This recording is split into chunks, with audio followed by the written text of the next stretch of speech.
이 한 주간도 주님의 은혜와 평강이 여러분의 삶 속에 넘치시기를 축원합니다. 우리 예배를 받으신 하나님께서 영으로 이 시간 우리 가운데 임재하시는데, 여러분 오관을 열어서 주님을 만나고 주의 말씀이 여러분 마음속에 새겨지는 은혜와 축복이 넘치시기를 축원합니다. 특별히 이번 주 수요일 날 우리 신현옥 목사님 오셔서 이 신천지에 관계된 이단 세미나를 하는데, 저희 개교회가 모시기 힘든 강사님입니다. 연회에서 이렇게 강사를 모셨는데 바쁘시더라도 여러분 이 수요 저녁 예배에 꼭 참석하셔서, 요즘 아차하면 큰일 납니다. 다른 사람은 다 초청하시되 신천지는 들어오지 마세요. 시끄러우니까. 꼭 여러분 참여하셔서 영적인 분별력을 좀 잘, 제가 강의 못하는 걸 강사 오셔서 하실 때 여러분들이 잘 숙지하시길 바랍니다. 세계 청소년들이 모여서 스카이다이빙 훈련을 했습니다. 하지만 막상 비행기를 타고 공중에 올라가 보니 낙하산을 메고 뛰어내린다는 것이 그렇게 말처럼 생각처럼 쉽지가 않았습니다. 교관이 뛰어내려 하고 명령을 내려도 아무도 뛰어내리지를 않습니다. 그러자 교관이 기지를 발휘해서 앞에 있는 영국 학생에게 이렇게 말했습니다. 정말 신사가 되고 싶나? 그러면 뛰어내려. 그랬더니 영국 학생이 군말 없이 뛰어내렸습니다. 다음으로 프랑스 학생에게 정말 개성 있는 사람이 되고 싶나? 그러면 뛰어내려. 그랬더니 또 역시 용감하게 뛰어내렸습니다. 일본 학생의 교관은 이렇게 말했습니다. 다들 뛰어내렸다. 그러니 명령이다. 뛰어내려. 그랬더니 일본 학생도 아무 말 없이 뛰어내렸습니다. 마지막으로 한국 학생 차례였습니다. 교관이 이렇게 말합니다. 내 신에 반영한다. 뛰어내려. 그랬더니 한국 학생 역시 아무 말 없이 뛰어내렸다고 합니다. 대학 입시의 모든 것을 거는 우리나라 교육계에 대한 일종의 블랙 유머인 듯합니다. 하지만 그냥 웃어 넘길 수가 없는 것이 아이들만이 아니라 현재 우리의 모습도 이와 별반 다르지 않습니다. 학생들만 그렇습니까? 우리도 마찬가지입니다. 우리나라 사람들은 얼마나 열심히 삽니까? 우리나라는 특히 일을 많이 하는 것으로 유명합니다. 지난 8월에 발표된 OECD 2017 고용 동향 자료에 따르면 우리나라 사람들의 노동시간은 2069시간으로 OECD 회원국 35개국의 평균인 1764시간보다 무려 305시간이 많았습니다. OECD 평균보다 한 해 38일을 더 일한다는 얘기입니다. OECD 회원국 중 우리나라보다 더 많이 일하는 나라는 멕시코가 유일했습니다. 여러분 혹시 월화수목 금이란 말을 들어보셨습니까? 금요일 다음에 주말이 와야 되는데 주말이나 주일에도 쉬지 않고 계속 일하다 보니 금토일이 아니라 금 이렇게 부른다는 얘기입니다. 이렇게 다른 나라보다 더 많이 일하며 더 열심히 사는 우리지만, 제가 묻습니다. 그러면 과연 무엇 때문에 이렇게 열심히 삽니까? 무엇 때문에 여러분이 이렇게 열심히 삽니까? 정말 열심히 살아야 되는 이유, 열심히 살아야 되는 그런 분명한 동기, 이런 것이 분명치 않으면 남들이 다 그렇게 사니까, 세상의 경쟁에 단순히 뒤지지 않기 위해 열심히 사니까, 이것만 가지고는 우리의 인생이 너무 허무합니다. 오늘 본문에 보면은 두 사람이 대두되는 인물이 등장합니다. 한 사람은 자신의 이익을 위해서 사람들을 선동했던 데메드리오였고, 또 한 사람은 주님의 사명만을 위해서, 주님이 주신 사명만을 위해서 땅끝까지 달려가려고 했던 바울입니다. 이 두 사람을 한번 곰곰이 생각해 보면서 신앙인이라고 하는 우리 자신은 무엇을 따라, 무엇을 위해 움직이며 살아야 하는지를 깨닫는 은혜의 시간 되기를 소망합니다. 신앙인은 자기 이익을 따라 움직이지 않습니다. 에베소에서 바울의 사역 역시 우여곡절이 많았습니다. 그런 어려움은 그곳 사역이 마무리될 때쯤까지도 마찬가지였습니다. 바울이 에베소 사역을 정리하려고 할 때쯤 바울이 전한 복음으로 인해서 적지 않은 소동이 있었습니다. 이 소동은 에베소의 한 이권단체와의 문제 때문에 벌어진 것입니다.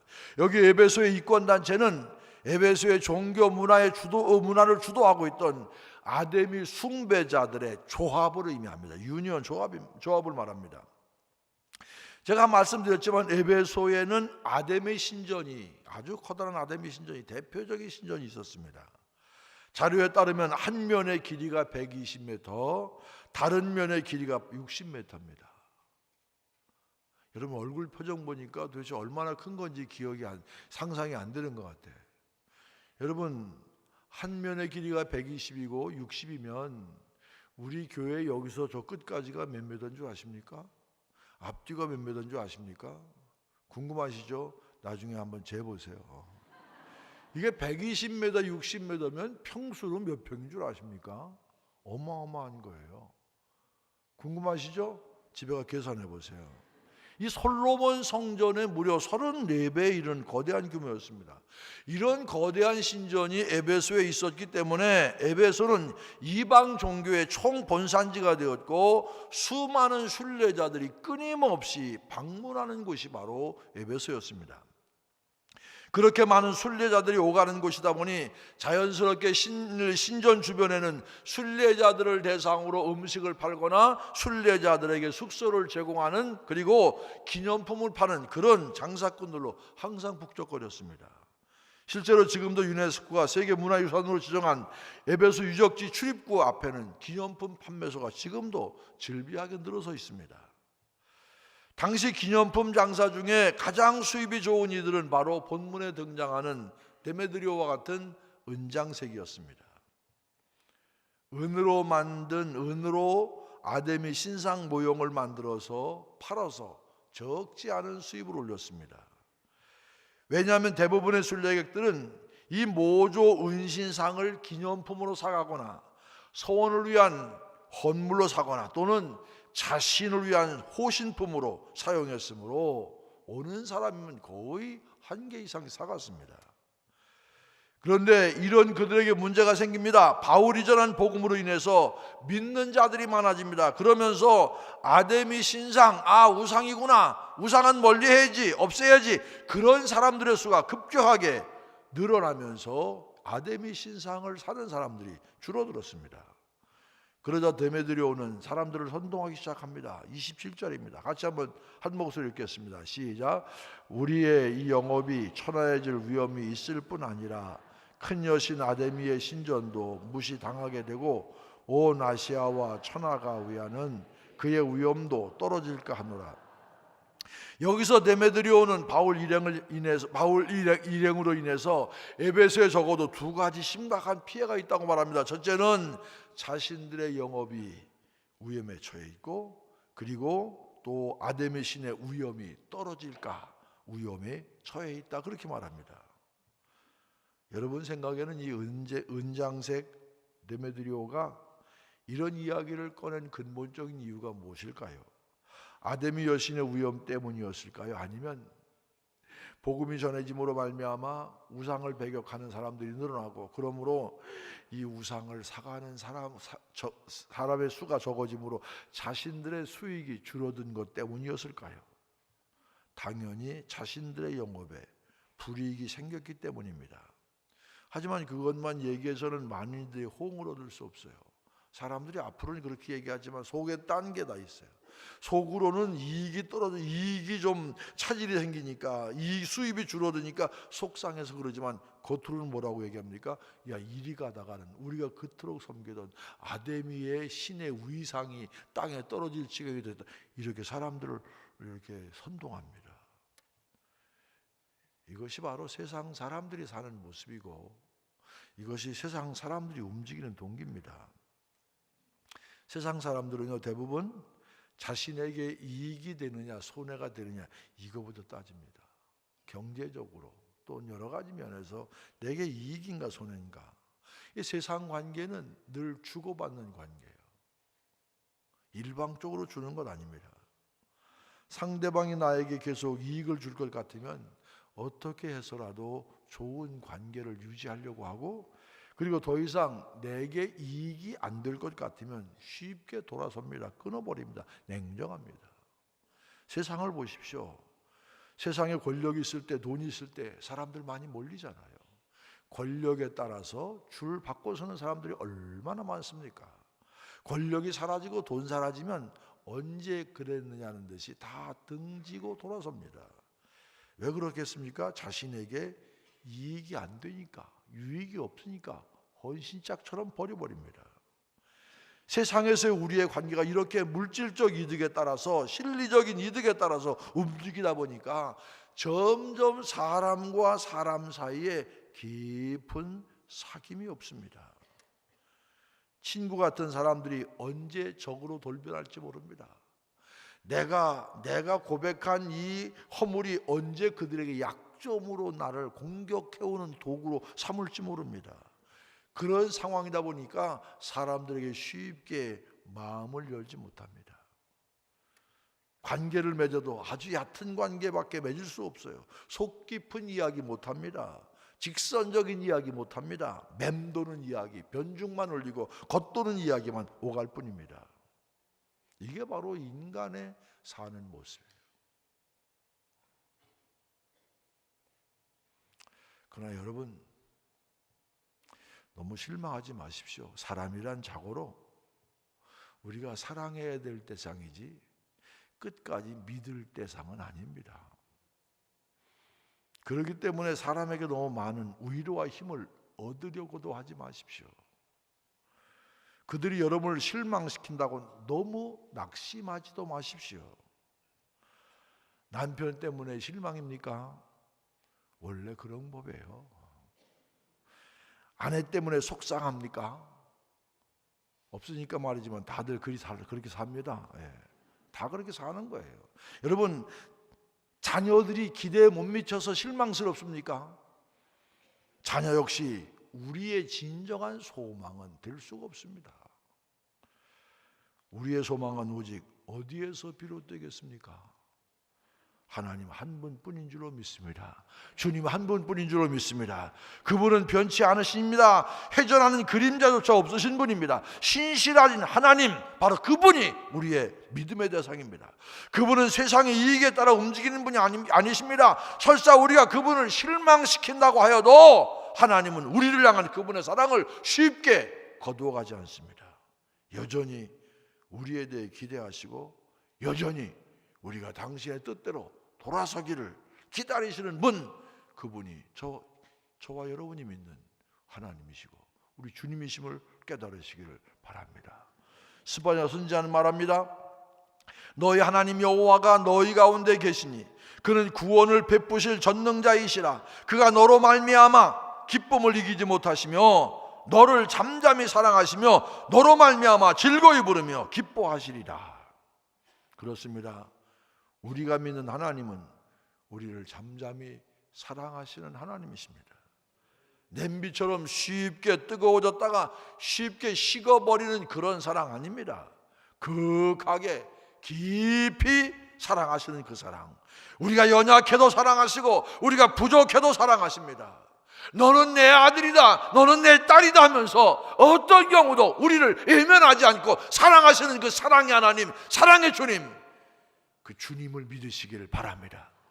어떤 경우라도 너는 내 아들, 너는 내 딸 하면서 우리를 사랑하시는 하나님에 대한 절대적인 신뢰가 있을 때 어떤 경우라도 우리는 낭망하지 않습니다. 포기하지 않습니다. 실망하지 않습니다. 왜? 내 아버지, 내 하나님이 나를, 세상 사람은 몰라도 그 하나님은 아시고 세상 사람은 내 편이 되어주지 않아도 그 하나님은 나의 편이 되어주셔서 나를 붙드시고 나를 인도하시는데, 이 확신이 있으면 어떤 경우라도 포기하지 않습니다. 어떤 경우라도 낭망하지 않습니다. 너는 내 것이라는 찬양이 있습니다. 가사는 이렇습니다. 너는 부유해도 가난해도 너를 사랑하여 구원했으니 너는 내 것이라, 내 것이라, 너는 내 것이라. 너는 잘났으나 못났으나 너의 모든 것을 알고 있으니 너는 내 것이라, 내 것이라, 너는 내 것이라. 너는 강하여도 약하여도 너의 힘이 되어 일으키리니 너는 내 것이라, 내 것이라, 너는 내 것이라. 너는 의로워도 악하여도 너를 나의 피로 바꾸었으니 너는 내 것이라, 내 것이라, 너는 내 것이라. 우리가 주님의 것인 줄로 믿으십니까? 믿으십니까? 믿으십니까? 이 사실이 배신과 상처 가운데 살아가는 우리에게 그래도 꿋꿋하게 그것을 이기고 살아갈 힘과 능력이 되는 줄로 믿습니다. 세상이 아무리 험해도, 세상이 아무리 악해도, 그래도 나를 위해 십자가에 돌아가실 주님을 내 구원의 구세주로 주신 그 하나님이 나를 아들이요 딸로 여겨주신다는 확신만 있으면 험한 세상, 애로운 세상이지만 능히 이겨낼 줄로 믿습니다. 그분이 바로 우리를 붙드시기 때문에 이 힘든 세상 버텨낼 수 있습니다. 절망 가운데 다시 일어날 수 있습니다. 우리가 주님의 것인 줄로 믿고 고백하는 여러분들 되시기를 바랍니다. 그럴 때 우리가 주님 주시는 새 힘을 얻어 세상을 이기는 승리의 성도가 될 줄로 믿습니다. 그러면 신앙인은 무엇을 따라 움직이느냐? 하나님이 주신 사명에 따라 움직입니다. 오늘 본문을 잘 살펴보면 데메드리오와 상반되는 인물이 등장합니다. 바로 바울입니다. 비록 본문 21절은 짧은 구절이지만 많은 의미가 내포되어 있습니다. 21절입니다. 일이 있은 후에 바울이 마게도냐와 아가야를 거쳐 예루살렘에 가기로 작정하여 이르되 내가 거기 갔다가 후에 로마도 보아야 하리라. 이 구절에는 앞으로 바울의 선교 루트에 대한 계획이 담겨져 있습니다. 먼저 바울은 마게도냐와 아가야를 가고자 했습니다. 이 지역은 이미 바울이 2차 전도 여행 때 갔었던 곳입니다. 마게도냐 지방에는 어떤 도시가 있습니까? 빌립보가 있고 데살로니가가 있고 베레아가 있습니다. 아가야 지방에는 고린도와 아덴이 있습니다. 이곳을 지난 후에 바울은 또한 예루살렘으로 간다고 했습니다. 이때 바울이 예루살렘으로 가고자 했던 이유는 뭡니까? 예루살렘 교회에 어려움 당한 성도를 돕기 위함이었습니다. 로마서 15장 26절에 이런 말씀이 있습니다. 이는 마게도냐와 아가야 사람들이 예루살렘 성도 중 가난한 자들을 위하여 기쁘게 얼마를 연보하였습니다. 당시 예루살렘 교회는 계속되는 기근 때문에 어려움을 겪고 있었습니다. 그러다 보니 교인들 중에 가난한 이들이 더욱 힘들어했습니다. 그래서 바울은 마게도냐와 아가야 지역을 순회하면서 예루살렘 교회를 돕기 위해서 헌금을 모을 계획을 세웠습니다. 그것이 끝이 아니었습니다. 그렇게 예루살렘으로 간 이후에 로마로 가겠다고 마음먹었습니다. 당시의 로마는 로마 제국의 수도였고 정치, 경제, 문화, 종교의 중심지 역할을 하고 있었어요. 그러니까 바울은 로마 제국의 가장 핵심적인 지역으로 가서 예수 그리스도 복음 그것을 전해야 되겠다, 그렇게 마음먹었습니다. 하지만 로마 역시 바울 선교의 최종 종착지가 아니었습니다. 로마서 15장 28절에서 바울은 자신의 선교 최종 종착지에 대해서 이렇게 밝힙니다. 그러므로 내가 이 일을 마치고 이 열매를 그들에게 확증한 후 너희에게 들렀다가 서반하러 가리라. 이 구절에서 바울은 너희 곧 로마 교회에 들렸다가 서반하러 가겠다 그랬습니다. 왜 서반할까요? 이때 서반하는 지금 현재 어디냐? 스페인입니다. 중요한 점은 당시 지중해 연안에 살던 유럽의 모든 사람들, 중건동 지방의 모든 사람들에게는 땅끝이 어디냐? 바로 서반하였습니다. 그들은 유럽 너머에 새로운 땅이 있을 것이라고는 상상도 못했습니다. 여러분 생각해 보세요. 항해술이 지금처럼 발달하지 못했습니다. 그러니 유럽을 지나 사람이 살 수 있는 곳이 딴 곳 어딘가에 있을 것이다 생각도 못했습니다. 그러므로 당시 사람들은 땅끝은 유럽의 끝이었던 서반하라고 생각했습니다. 왜 바울은 땅끝까지 가려고 했었을까요? 바울을 땅끝까지 가야 되겠다 그렇게 만든 동기가 무엇이었습니까? 돈이었습니까? 명예였습니까? 아니면 인정이나 인기 때문이었습니까? 돈이라는 것도 하나의 동기가 될 수 있을 것입니다. 왜냐하면 바울이 마게도냐와 아가야를 거쳐서 예루살렘으로 가려고 했던 것은 결국 그들에게 돈을 전달하기 위함이었습니다. 어쩜 바울은 이런 연보를 예루살렘 교회에 전달함으로 초대교회 모교회인 예루살렘 교회로부터 자신이 인정을 받고 싶어하는 마음이 있었을지도 모릅니다. 하지만 바울의 계획은 돈이나 명예, 인기만으로 온전히 설명될 수가 없습니다. 왜냐하면 바울이 그렇게 자기 중심적이었다면, 자신의 물질이나 인기를 위해서 움직이는 사람이었다면 바울은 결코 로마로 갈 필요도 없고 결코 내가 서바나까지 가겠다 그런 계획을 세울 필요도 없습니다. 바울이 그런 동기에 의해서 움직이는 사람이었다면 지금까지 고생해서 전도해 놓은 전도의 열매, 그걸 만족하면서 그 열매 거두면서 자신의 말년을 보내고 싶었을 것입니다. 하지만 바울은 그러지 않았습니다. 바울이 서바나로 가려고 했던 것은 그것이 바로 주님께서 말씀하신 땅끝이라고 믿었기 때문입니다. 성령이 너희에게 임하시면 너희가 권능을 받고 예루살렘과 온 유대와 사마리아와 그 다음에 어디요? 마지막에 어디요? 마지막에 어디요? 땅끝까지 이르러 내 증인이 되리라 하셨어요. 땅끝에 이르는 것, 그것이 바울의 최종 목표였는데 왜 그것이 바울의 최종 목표가 됐느냐? 그것은 바로 주님의 가장 큰 명령이었기 때문입니다. 바울 사도는 땅끝까지 이르러 내 증인이 되리라는 예수님 말씀을 이루기 위해서, 완수하기 위해서 서바나로 가려고 했고, 그곳으로 가는 길에 로마를 중간 지점으로 삼으려고 했습니다. 주님께서 땅끝까지 이르러 내 증인이 되라고 하셨기 때문에 그 말씀을 자신의 평생의 좌우명으로 삼고 그 말씀을 온전히 이루기 위해서 바울은 로마를 지나 서바나까지 가고자 했습니다. 자신의 이익이나 만족을 위해 움직인 것이 아니라 주님을 위해 그분의 뜻을 이루는 것이 그 삶의 목표였기 때문에 바울은 어떻게든 땅끝까지 이르려고 했습니다. 여러분, 삶의 비전을 갖지 못하고 하나님이 내게 주신 비전이 분명치 않은데 세상 살아가는 건 고역입니다. 여러분, 신앙생활 하는 사람이라고 다 행복합니까? 내가 왜 신앙생활 해야 되는지 가장 중심적인 진리를 깨닫지 못하면 신앙이 짐이 됩니다. 여러분, 똑같은 일을 해도 어떤 사람에게는 기분 좋은 운동이 되고 어떤 사람에게는 고역, 노동이 되는 거예요. 아이들 공부하는 것도 마찬가지입니다. 내가 하나님 주신 비전을 이루기 위해서 필요하니까 하는 이 일은 즐거운 일이 되지만 비전 없이 내가 목적 없이 대학을 가야 하기 때문에 공부해야 된다면 그것처럼 고역이 어디 있습니까?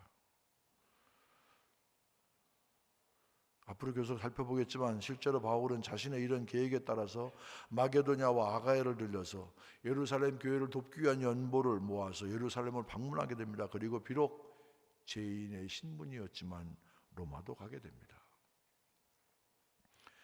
중국 선교의 문을 열었던 허드슨 테일러 선교사가 어느 날 고국에 돌아와서 젊은 선교사 후보자들을 면담합니다.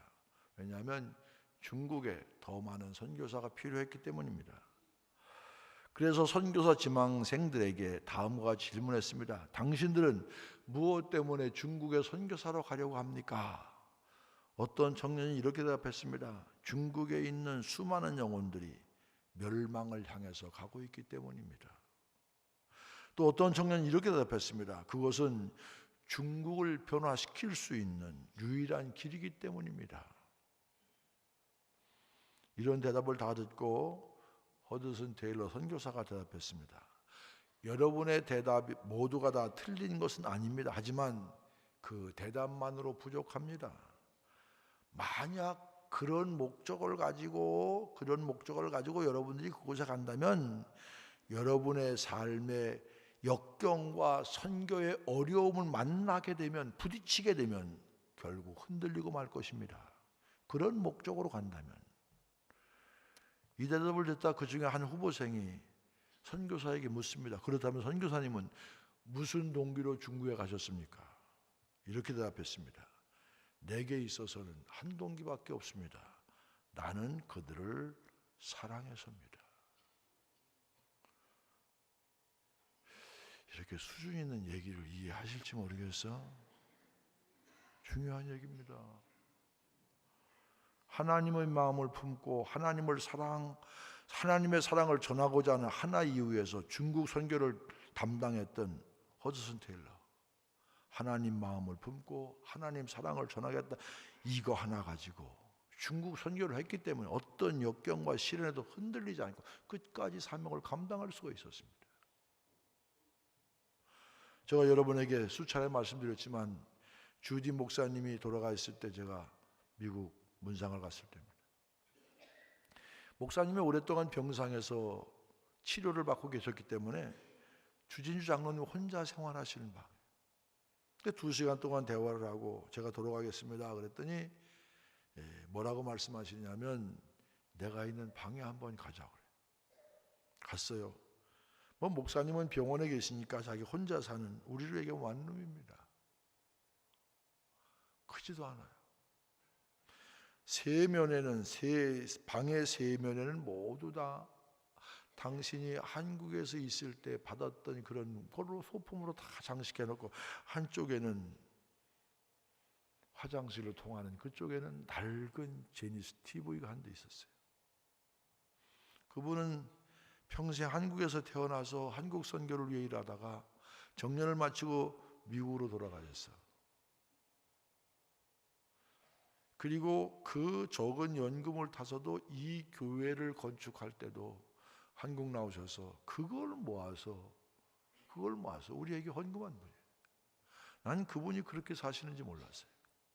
근데 제가 더 기가 막힌 얘기는 그분이 딱 한 말씀 하시는데, 여기는 한국, 나가면 미국. 요 방에 있으면 한국, 나가면 미국. 우리 교회가 지금처럼만 여유가 있었다면 그분 미국 가 살지 않아도 아무 친구도 없고 평생 한국에 살았으니 누가 아는 사람이 있겠습니까? 여기서 평생 선교하던 데서 그 보고 싶은 사람 만나면 살 수 있게 해드릴 수 있었을 텐데, 그때는 우리 교회도 그렇게 넉넉지가 않았어요. 여기는 한국, 나가면 미국 뭡니까? 그는 거기 있으면서도 여전히 한국에 대한 사랑, 우리에 대한 사랑, 하나님이 자신에게 평생에 주었던 사명, 그 사명을 잃지 않고 목숨 다하는 그날까지 기도하며 사셨어요.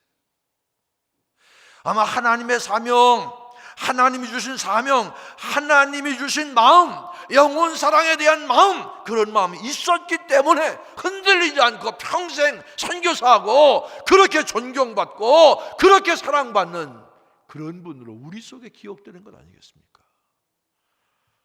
이쯤에서 여러분에게 또 묻습니다. 여러분의 삶의 동기는 뭡니까? 여러분이 인생을 사는, 여러분을 움직이는 모티베이션은 뭡니까? 돈입니까? 자녀입니까? 안정적인 삶입니까? 주위 사람들의 인정입니까? 아내와 귀여운 자식들 데리고 저 푸른 초원 위에 그림 같은 집을 짓고 사는 것입니까? 그럴 수 있습니다. 그것이 잘못이라고 누가 말할 수 있겠습니까? 그러나 여기까지에 머물면 세상 사람과 무엇이 구별되겠습니까? 이름은 목사고, 이름은 장로고, 이름은 권사, 집사, 성도인데 그것만 추구한다면 세상 사람과 무엇이 다르겠습니까? 그리스도인은, 신앙인은, 성도는 그것보다 더 높은 목적을 추구해야 합니다. 그것이 무엇입니까? 바로 주님의 뜻, 주님의 계획, 주님의 사명. 이것을 이루기 위해 힘쓰는 사람이 그리스도인입니다. 이것을 이루기 위해 애쓰는 사람이 바로 구원받은 성도의 진정한 모습입니다. Almost 크리스찬 아닙니다. Almost 크리스찬이 크리스찬이 아닙니다. 여러분을 움직이는 동기가 그저 매일의 양식이나 안락한 삶에 머문다면 세상 사람들과 다를 바가 무엇입니까? 미국 세들백 교회를 담임했던 릭 워렌 목사님은 목적이 이끄는 삶이라고 우리가 다 아는 책에서 이렇게 말씀하십니다. 오직 하나님 안에서만 우리가 어떻게 시작되었고 우리가 누구이며 삶의 목적과 의미, 그리고 이를 통한 삶의 소중함, 더 나아가 우리가 궁극적으로 나아가는 목적지를 발견할 수 있을 것입니다. 중요한 게 있어요. 뭐 안에서? 하나님 안에서만. 적어도 신앙인으로 산다고 한다면 하나님이 내 인생에 무엇을 원하시는지는 알고 사셔야 하지 않겠습니까? 우리 믿는 성도들은 이 땅의 삶이 다가 아닙니다. 영원한 소망은 하늘나라에 있습니다. 그분의 뜻을 이루는 것이 우리의 궁극적인 인생의 목적이 되어야 됩니다. 주님의 나라를 구하십시오.